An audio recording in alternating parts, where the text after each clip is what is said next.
Hey, what's up guys, I'm Styler, and in this video I'm going to do a quick review of the OUKITEL U16 Max, a budget China smartphone with a big 6-inch HD display, notification LED, Android 7 and a fingerprint sensor, so let's get into it.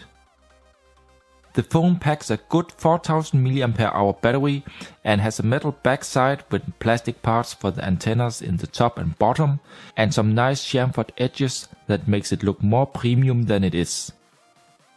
On the back we find a 13 megapixel camera together with an average strong single LED flash and a good fingerprint sensor.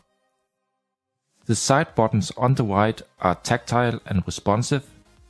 In the bottom we find a speaker, MicroUSB port and a microphone, so no, these grills are not dual speakers, and the sound quality of the speaker isn't the best. It can be used but nothing more. On the other side we find a hybrid dual SIM tray for one micro SIM and one nano SIM, or one micro SIM and one micro SD card. And last in the top we find a 3.5mm headphone jack with average sound quality. On the front there are 3 capacitive touch buttons, but unfortunately these are not backlit. In the top there is a strong red and blue notification LED. The phone ships with a clear soft case, standard 5V 1.5A wall charger, micro USB cable, SIM tray pin and an English quick start guide. Let's compare the size with some other phones. Here the U16 Max and the Xiaomi Mi 5, and here also with the OnePlus 3. From the front you see how much bigger the display is on the U16 Max, so it's fine for people with a reduced vision because you can enlarge text and icons to very big in Android 7. The build quality feels pretty good in the hand. The fingerprint sensor works most of the time okay, and the speed is satisfactory but not the fastest. But for the price this was expected. It sports a 6-inch 2.5D curved JTI HD display with 5-point multi-touch, which gives a good experience, and the viewing angles are not bad as you can see here.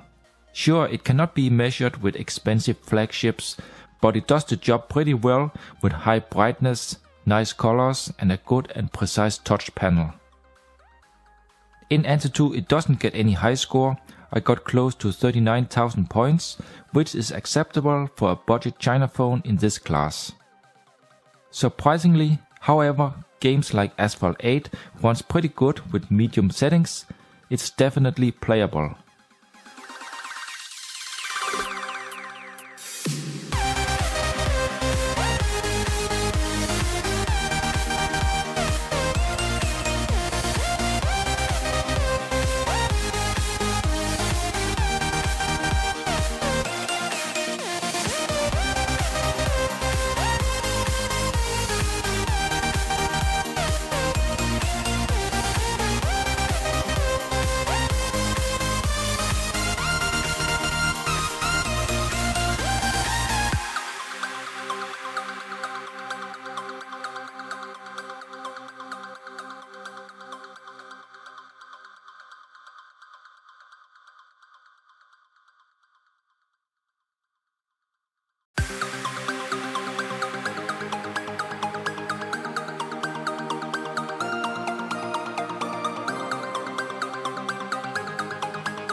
In good light the camera performs okay for quick snapshots, and in video mode it has support for electronic image stabilization. At first glance pictures look fine, but when you look closer on the computer you will notice some lack of detail, and that most pictures are oversaturated, but still it managed to keep the quality pretty consistent, so the corners are at least not blurry like I have seen on some other cheap China phones in the past.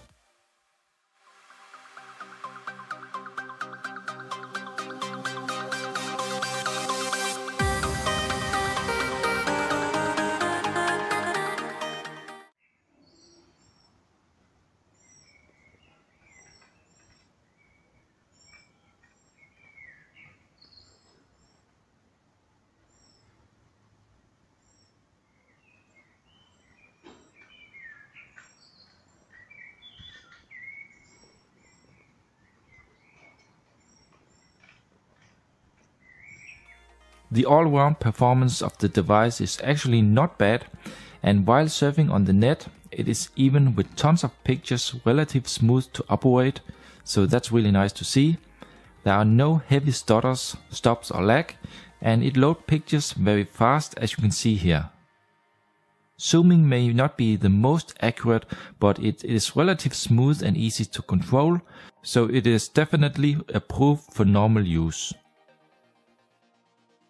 Here are also some multitasking. I have here opened a lot of different apps, and you can see it still runs fine. Let me try to click on one of the recent apps, and let's jump to another one here. So far so good, no reloading, and everything is fast and smooth.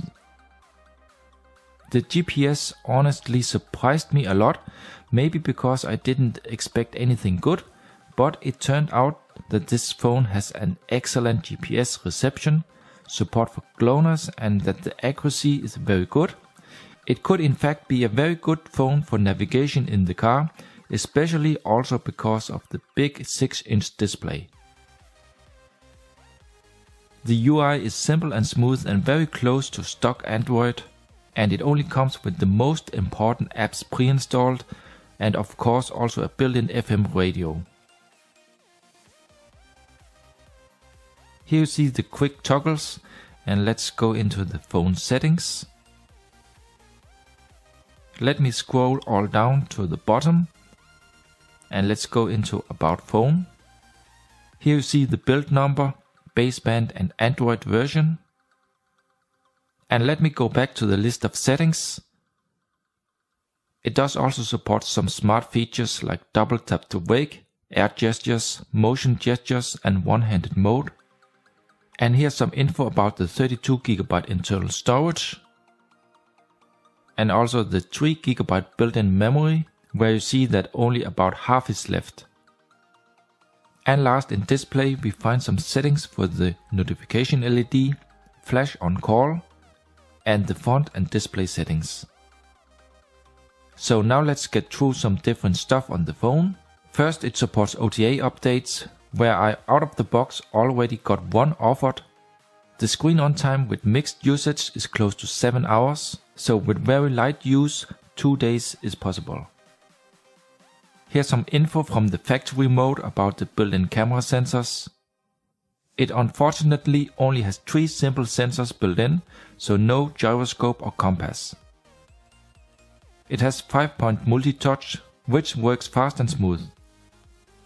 The stage fright detector didn't find any problems on this device, which is good to see. RAM and storage speed is in the good end, not super fast but fast enough to deliver good all-round performance. So this is the end of my review.